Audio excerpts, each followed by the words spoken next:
Hello students, I am Dr. Shivani. I'll be teaching you +2 Business Studies.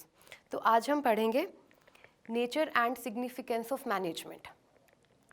What is management? क्या समझते क्या हैं आप मैनेजमेंट से?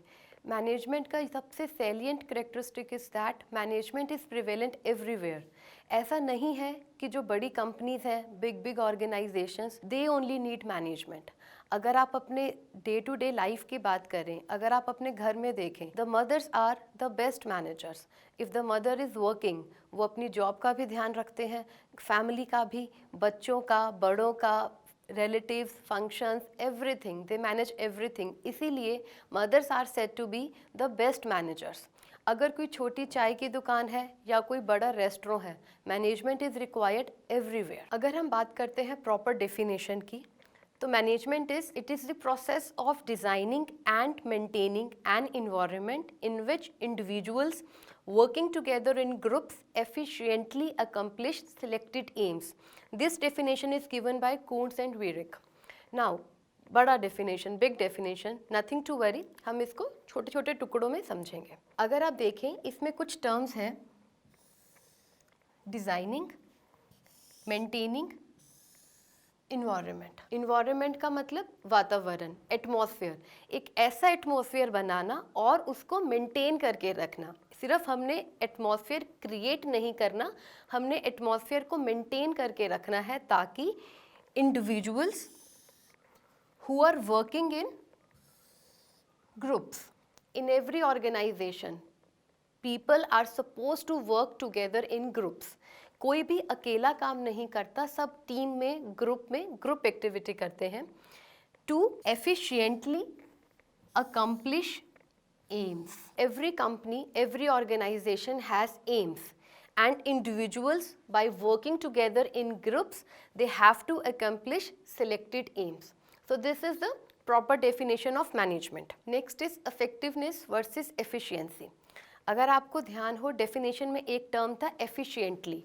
Now, what is the difference between being effective and being efficient? In day-to-day life, ये दोनों terms we use it synonymously, but there is difference between effectiveness and efficiency.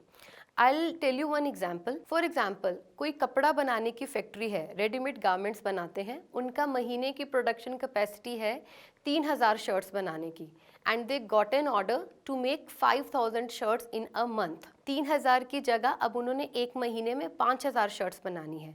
तो अगर एक मैनेजर 5000 शर्ट्स बनाता है, वो उसके लिए महंगा रॉ मटेरियल मंगवा रहा है, एक्स्ट्रा लेबर चार्ज कर रहा है, मतलब कॉस्ट की ध्यान ना रखते हुए उसने महीने का 5000 शर्ट्स का ऑर्डर कंप्लीट कर दिया. So this is being effective, कि उसने ऑर्डर कंप्लीट कर दिया बट वो कॉस्ट की तरफ ध्यान नहीं दे रहा. And opposite is efficiency. अगर हम कॉस्ट को मिनिमम रखते हुए, प्रोडक्शन कॉस्ट को कम से कम रखते हुए जब हम मैक्सिमम आउटपुट अचीव करते हैं, तो दिस इज एफिशिएंसी. तो there is thin line of difference between effectiveness and efficiency, and a manager should maintain a balance between effectiveness and efficiency. Next is characteristics of management. So first characteristic is management is a goal oriented process. Now, her company का कुछ ना कुछ गोल होता है. जैसे अगर कोई retail shop है, वो चाहेगा कि मैक्सिमम टू मैक्सिमम कस्टमर उसके पास सामान खरीदने के लिए आए. कोई पेट्रोल पंप है किसी का, वो चाहेगा कि मैक्सिमम गाड़ियां पेट्रोल भरवाने के लिए, डीजल भरवाने के लिए उनके पेट्रोल पंप पर आएँ. तो हर कंपनी का, हर ऑर्गेनाइजेशन का, चाहे वो छोटी है चाहे वो बड़ी है, एक गोल होता है. And management helps in fulfillment of the goal of that particular organization. Management is all pervasive. जैसे मैंने शुरू में कहा, management is prevalent everywhere. Management सब जगह चाहिए. ऐसा नहीं है कि कोई नई कंपनी खुली है तो मैनेजमेंट की ज़रूरत है, या किसी कंपनी में लॉसेस हो गए हैं तो मैनेजमेंट की ज़रूरत है. No, management is pervasive. Management is multidimensional. It means management of work, management of people and management of operations. Management of work का क्या मतलब है? हर कंपनी किसी न किसी काम को पूरा करने के लिए, किसी न किसी कस्टमर नीड को पूरा करने के लिए बिजनेस में आते हैं। जैसे कि अगर कोई दवाई बनाने की कंपनी है तो उनका काम क्या है, दवाइयाँ बनाना। अगर कोई शू बनाने की कंपनी है, उसका काम क्या है, शूज़ बनाना। तो management derives the goal out of the work. जो हमारा काम है उसमें से गोल्स मैनेजमेंट डिराइव करता है, एंड देन कौन सा काम कौन करेगा, कितने टाइम ड्यूरेशन में एक काम ख़त्म होना चाहिए, कितना बजट एलोकेशन होगा, ये सब मैनेजमेंट ऑफ वर्क के अंडर आता है। Then is management of people. People का मतलब human resources. Human resources are the most important asset of any organisation.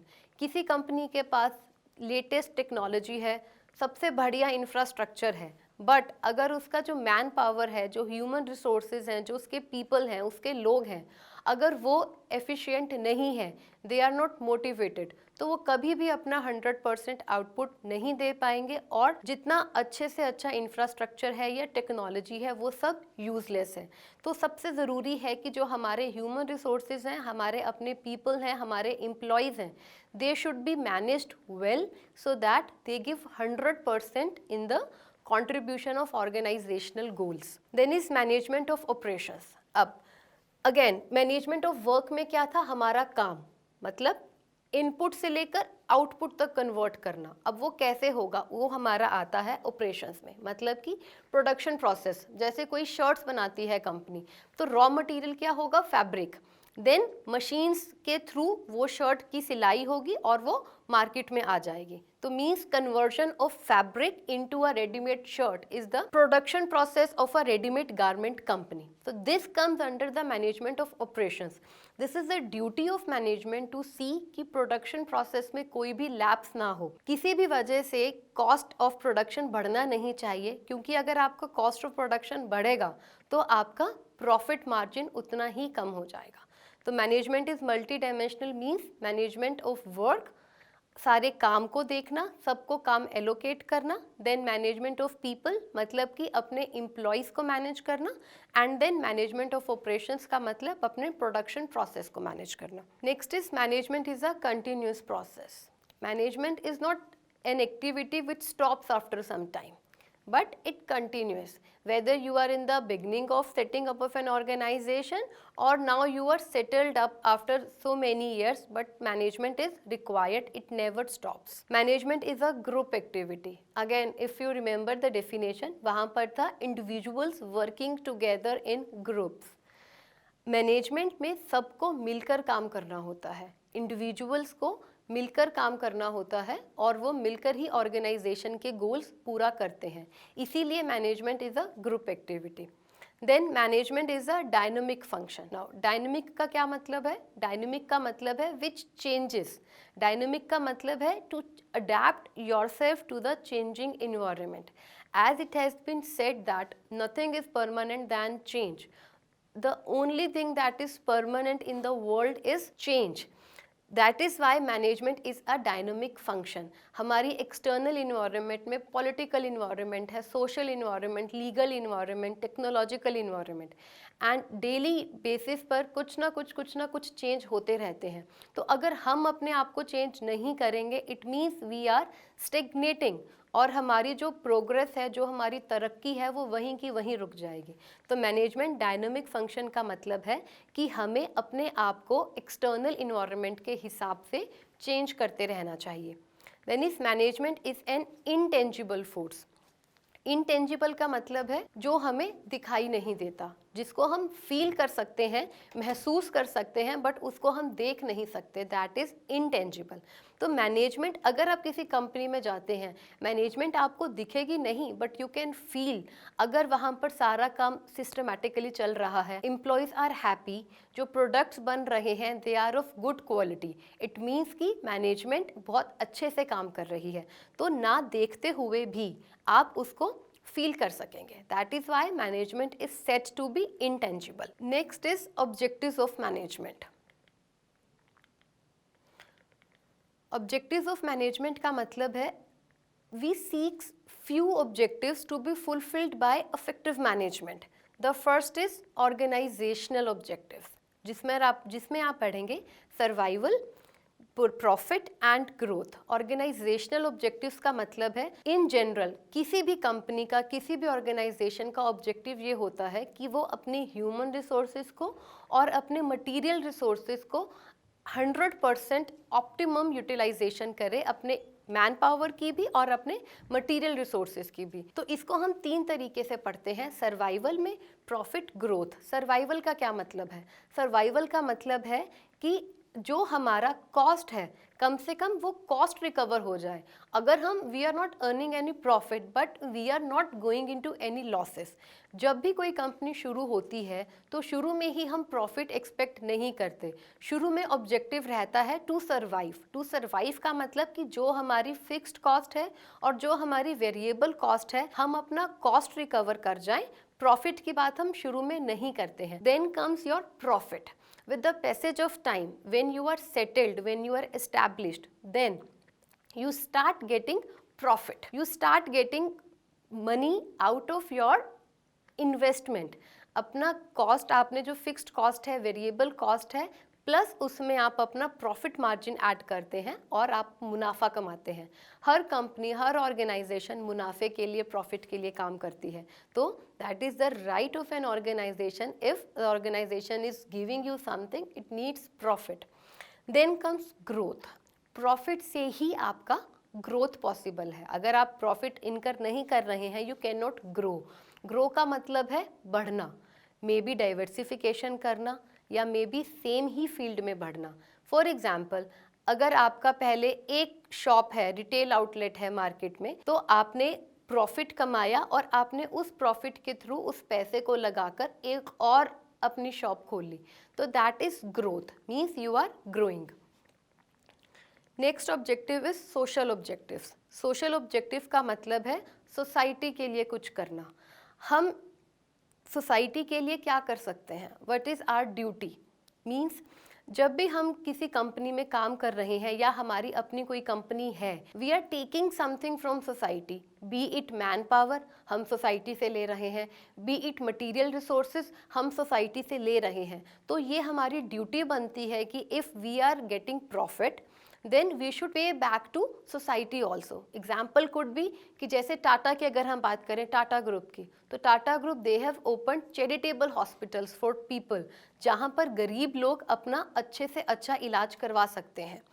या फिर अगर हम बात करते हैं हिंदुस्तान यूनिलीवर लिमिटेड की, हम बात करते हैं प्रॉक्टर एंड गैम्बल की, अगर आप उनके प्रोडक्ट्स खरीदते हैं तो उसमें से कुछ परसेंट वो लड़कियों की पढ़ाई के लिए या और सोशल इश्यूज के लिए कंट्रीब्यूट करते हैं। So this is social objective, मतलब कि सोसाइटी को पे बैक करना for the resources that you are taking from the society and you are using for your own growth. Then is personal objectives. Personal objectives का मतलब है आपके employees.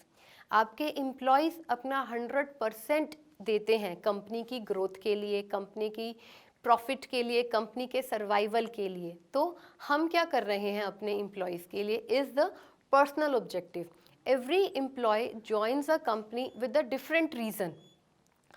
They have personal needs also, they have needs of recognition also, they have social needs also. They needs to be get affiliated, they needs to be get friendly with others, they need to get social status, they need to get recognition.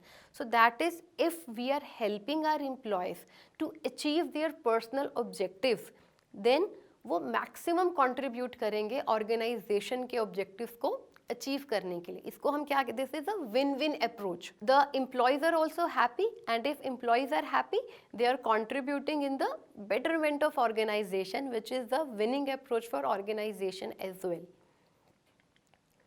Next is importance of management. First is to increase efficiency. Again the definition that we did, increase efficiency का मतलब है cost को कम से कम रखना ताकि हमारा जो प्रॉफिट है वो ज़्यादा हो सके, is in efficiency. And management, एक अच्छी मैनेजमेंट, एक सिस्टमैटिकली मैनेजमेंट हेल्प करती है to increase your efficiency level, to create a dynamic organization. Again the organization that is changing itself, the organization that is adapting itself to the changing environment, right? जैसे कि मैंने पहले भी आपको बताया कि इन्वायरमेंट चेंज होता रहता है, बट ह्यूमंस के क्या नेचर है, they don't like to be changed. The humans they resist, वो चेंज को रेजिस्ट करते हैं, चाहे वो चेंज उनके बेटरमेंट के लिए है, चाहे वो चेंज उनकी बेहतरी के लिए है, but still they resist change. तो management helps in minimizing the resistance towards change and increasing the readiness for change, which ultimately company को हेल्प करता है ऑर्गेनाइजेशन के एम्स को अच्छे से अचीव करने के लिए।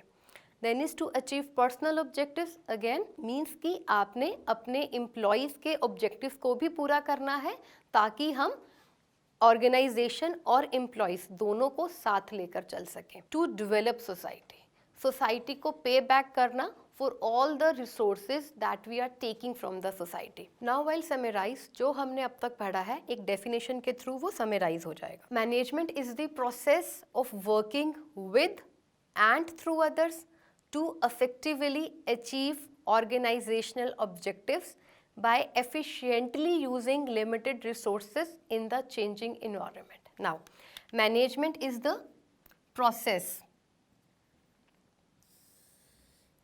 Management is a continuous process. Management is a series of activities working with and through others. Means management is a group activity जहाँ पर हम लोगों के साथ काम करते हैं, लोगों के थ्रू काम करते हैं to effectively achieve objectives। जैसे हमने being effective में पढ़ा कि जो भी हमारा टारगेट है हमने उसको अचीव करना है, is being effective. Then by efficiently using limited resources. Efficiency का क्या मतलब था कि हमने रिसोर्सेज को मैक्सिमम उनसे आउटपुट लेना है, हमने कॉस्ट ऑफ प्रोडक्शन को कम से कम रखना है, is here in the definition efficiently using limited resources. The resources are scarce, the resources are not endless, तो हमने उनको समझदारी से मैक्सिमम उनसे आउटपुट लेते हुए यूज़ करना है इन द चेंजिंग इन्वायरमेंट। जो मैंने पहले बताया, the environment is changing, the political environment, social environment, legal, technological environment, the environment is changing. So this summarizes the definition and the concept of management which we discussed today. So students, today we discussed the concept of management, importance, characteristics and objectives of management. In the next video, we'll continue with this chapter. See you soon.